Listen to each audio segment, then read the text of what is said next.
Hey Scorpio, this is Jav. Welcome po sa ating channel. By the way, Scorpio, this is your first half of the month of October 2025.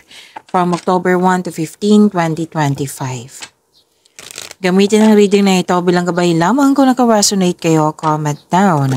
Tandaan Scorpio, ito ay channel reading po. Kunin niyo lang po kung ano ang naka-resonate sa iyo. This is for you, Scorpio, ngayong October 1 to 15, 2025.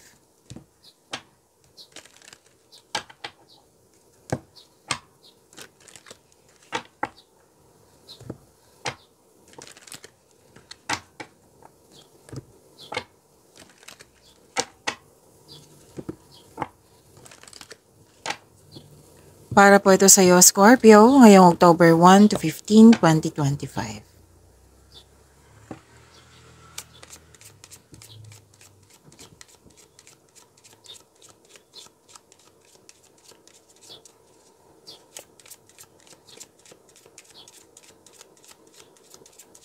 Kuha muna tayo ng angel number para kay Scorpio.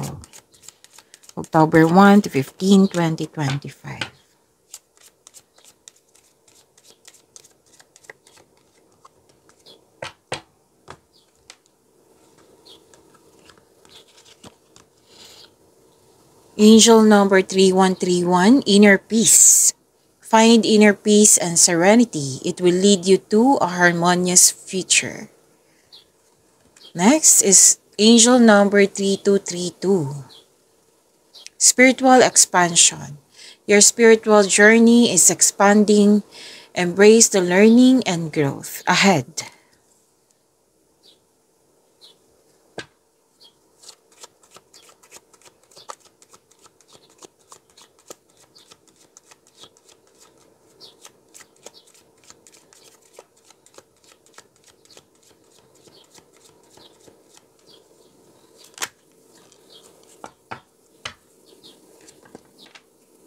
Maraming salamat po sa inyo patuloy na suporta, sa mga nag-donate, sa mga hindi nag-skip ng ads, maraming salamat po.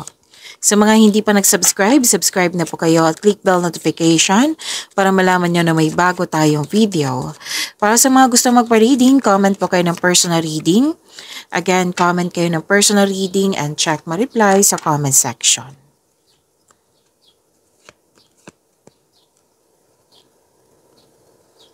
May malaking influence ang isang lalaki po. Oo, sa first half of the month of October. Nakikita ko rin dito na may importanteng ganap sa iyong passion at may mahalagang desisyon. Gagawa ka ng mahalagang desisyon at wow, may parating na malaking pera, Scorpio. Transactions, cash flow. Pwede yung opportunities ito na makapagbigay sa ng malaking pera. Pwede yung expectation nyo po ito. Pwede din na maraming customer, kliyente, project na makapagbigay sa ng malaking pera. Basta po, prosperity is yours, cash flow, malaking pera. So, claim nyo po, Scorpio.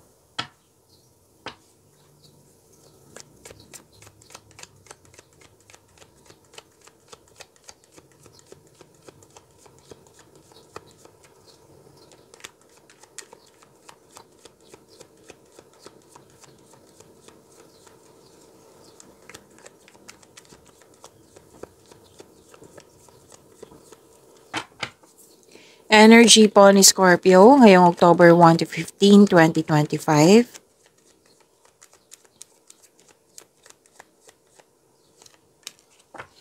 Nakuha mo si Wheel of Fortune. Scorpio, claim niyo po.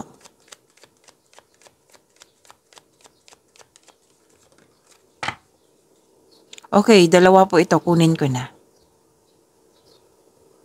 So, iparating sa iyo yung mensahe.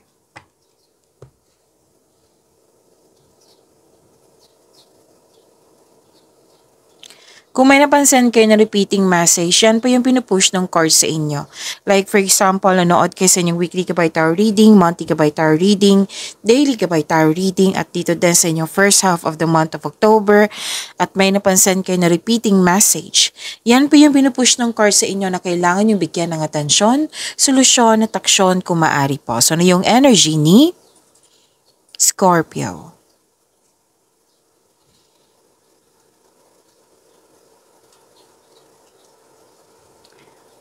Magandang kapalaran, Scorpio. This is malaking blessings, this is good fortune, opportunities, unexpected wealth, financial stability. Sabi ng card dito na magiging maayos na ngayon.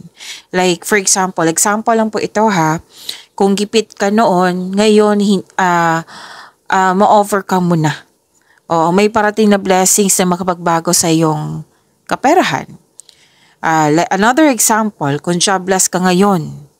So ngayon, may unexpected job opportunity na darating. Kung may hindi pagkakaunawaan or nagkaroon ng conflict sa isang sitwasyon, ngayon magkakaroon ng pagkakaayos. Okay? And sabi ng card na mag-focus kayo sa makontrol nyo in order to find peace. Let go na po ang hindi mo makontrol. Ayun po, may darating na changes. Itong changes na ito is for the better. Oo, na magiging maayos na.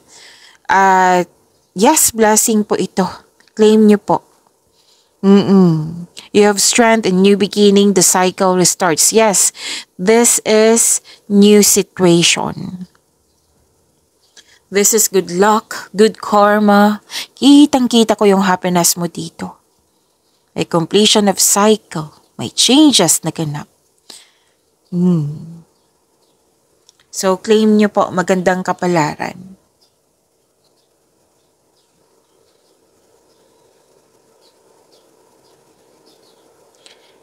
You're receiving love. May growth and expansion. Please expect na marami kayong ginagawa. And this is also fertility. Yes. Kitang dalawang card po mismo nagsabi dito na you are very happy. Happy po. Happy ka sa development. Okay? May success po na naganap. Pwedeng pagbubunga ito na, pagbubunga po ito. Mabuting pagbubunga ang parating or nangyari na. Pwedeng bagay, pwedeng abundance to and success. Yes, claim nyo po. Pwede din may buntis or this is fertility. Kung gusto nyo, then go ahead. Kung pwede po. Kung ayaw nyo, then use protection. So, huwag kayong mag-alala. Lahat naman tayo dito adult. Kung yan po ay gusto nyo po. Okay? So, may resulta, may development na sobrang happy mo. So, be happy with the results of your action. Ito rin yung pagiging productive nyo sa araw-araw. Ito din yung resulta. Yes. Oh, by the way, Scorpio, nabanggit ko pala yung pagbubuntis, right? Oo. Maraming nag-message sa akin. May nag-post din the other day na Scorpio. Mga Scorpio yung nag-message sa akin na may mga buntis. Oo, yung isa, napanood niya nung reading ko for 2025 pero nung December 2024 ko ang reading, yung posted reading. Pero yung reading is for 2025. Nung una daw ayaw niyang maniwala. Oo, hanggang sa nag-feedback siya sa akin. I think that is last month. Nag-message siya sa akin. And dito rin sa YouTube. At the other day, I think the other day yun, may nag-message sa akin. Another na naman na actually na-surprise siya. Oo. Natandaan niyo yung sinabi ko about fertility or pagbubuntis, and siya po. Oo, so congratulations sa mga buntis po dito or buntis yung partner nila. Oo, so congratulations po. Okay. Mhm. So, parating na pera pa rin to eh, na nag-clarify dito sa inyong court. May parating makaka-receive kayo ng malaking pera. Pwedeng may nagbigay sa iyo or ito yung expectation nyo. Resulta sa inyong mga ginagawa. Oo, kailangan nyo pong maging yung habaan ng pasensya. Wag mag-alala, darating din po ito. And remember to practice self-love. Kasi kung sa astrology to, this is love about love, beauty, money, creativity. Mga resulta na receive mo. Natandaan nyo yung bawat reading nyo na super busy nyo, Scorpio. Ito na yung resulta.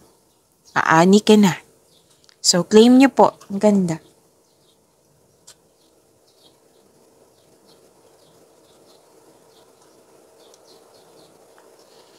Persistence, self-reliance. Oo.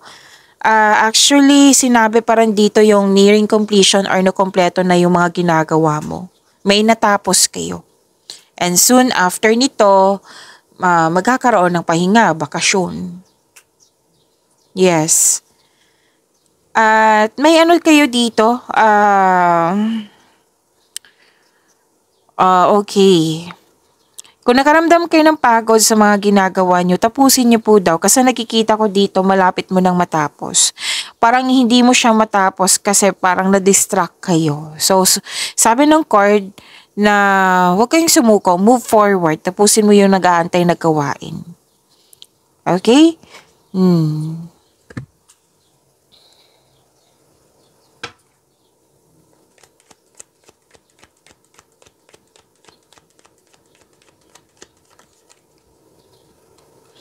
This is about your career and money. Scorpio, ngayong October 1 to 15, 2025.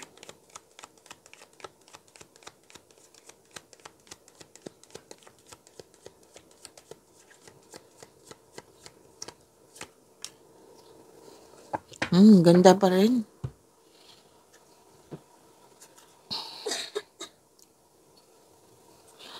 Andito pa rin po yung mensahe at yung advice sa inyo na kung ano man tong mga sitwasyon, na lumabas pa rin sa career and money mo na habaan ng pasensya. Parang naiinip ka dito or nagmamadali. Habaan niyo po yung pasensya niyo, sabi na yung card. Dalawang card kasi nagsabi.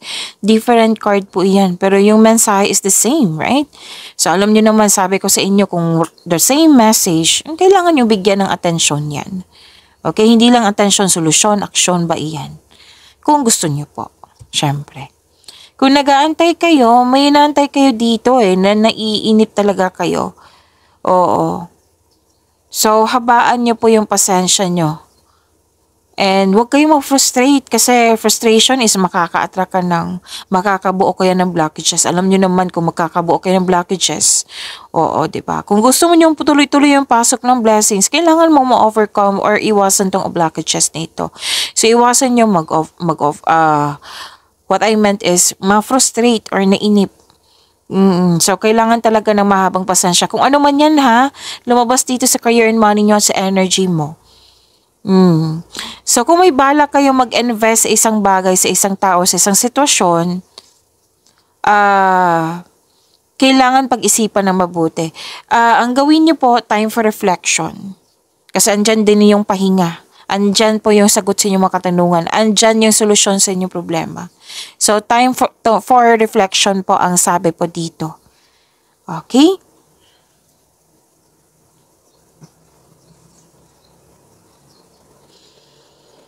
Ang ganda nito kasi may grupo ng tao ay very supportive sa'yo. Bawat reading ni Scorpio, lagi ka itong nakikita, grupo ng tao.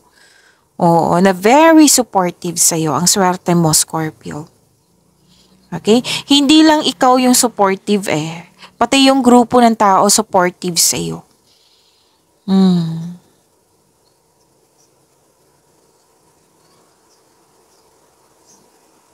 Success in workplace and home, i-acknowledge mo ang nagbibigay ng suporta sa'yo, galing sa grupo ng taong ito. Kung ikaw ay may balak mag-change career, or baguhin mo yung mga proseso dyan, or magtayo ng negosyo, know that you have a very supportive group of people. Pwedeng family, friends, or kasamahan mo dyan sa trabaho. And,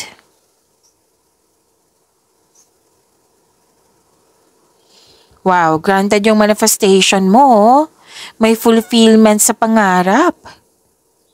Oo, may kasiyahan ako nakikita dito.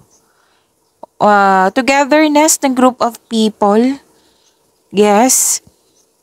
Pwedeng group activity po ito, Scorpio. And this card focuses on achievement of a level of love and success na nagbibigay ng happiness sa iyo, katahimikan, satisfaction at pasasalamat. Completion of cycle, ilang beses na lumabas dito yung nakumpleto na, natapos na yung pagiging busy nyo. O, natapos nyo na, na may success. Yan. Kasi may sinabi kanina, di ba? Development, success. Ito pa rin, success pa rin to eh. And yun po ha, granted yung manifestation nyo po, may fulfillment sa pangarap. At natutuwa ako sa nakita ko dito kasi tuwang-tuwa ka sa development. Yung worth it talaga na nagbigay ka ng time, effort. Yung may nakikita ka talaga, wow, ito na yung resulta. Development ang ganda. So, tuwang-tuwa ka sa development. Okay? So, this is about your career and money in October 1 to 15, 2025.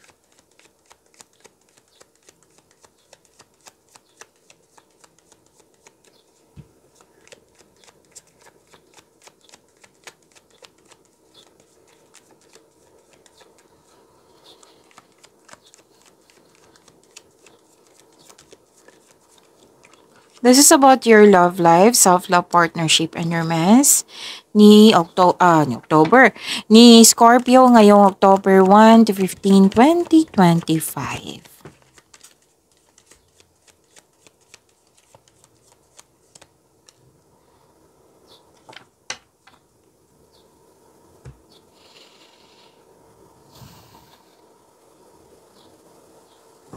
Mukhang may importanteng lakad si Scorpio. Dalawang card kasi nagsabi dito. Pwedeng hindi lang lakad, kundi nag-decide kayo na mag-move forward. Yes. Okay. Oh. May ilan kakapasok lang sa relasyon. May ilan dito ligawan sa mga single dyan. Oo. So yung sabi ko sa inyo na may travel, meron nga. Single ka man, marelasyon sa buhay mag-asawa. May gagawin ka dito eh. May ambisyon na ideyang gustong gawin. Oh, andito pa rin, Scorpio. So, assignment nyo po ha, October 1 to 15, habaan ng pasensya. Kasi, andito pa rin yung nainip ka. 1, 2, 3, tatlong card pong nagsabi dito na nainip po daw kayo. Oo. So, habaan nyo po daw yung pasensya nyo, sabi ng yung card. And, wag niyo po daw kalimutan na maggawa ng plano para sa hinaharap. Kasi gusto mong may ambisyon or idea kayong gustong gawin. So, syempre, kailangan ng konkretong plano yan. Para magtagumpay itong plano mo, di ba? And, again, another card, hindi lang to grupo ng tao, kundi sa isang tao. Pwede sa partner mo to, kaibigan mo to, sa isang tao dyan, na very supportive sa iyo. Yes, or di kaya kayo ang supportive kasi nakikita ko dito na, si Scorpio kasi, proven na to ha, marami kong kakilalang Scorpio na very supportive. Yes. Yung support nyo ay pinadaan nyo sa aksyon. Yes. Na-prove ko na yan, marami akong kakilalang Scorpio eh. Okay, at saka,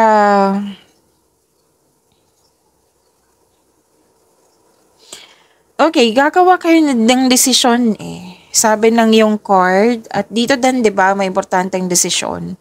So, makinig po daw kayo sa inyong intuition kung maaari po para it will guide you sa isang malaking desisyon. Ang iyong buhay ay patuloy na yumayabong. Kasi marunong ka makinig sa inyong intuition, you explore new direction. Yes, new direction.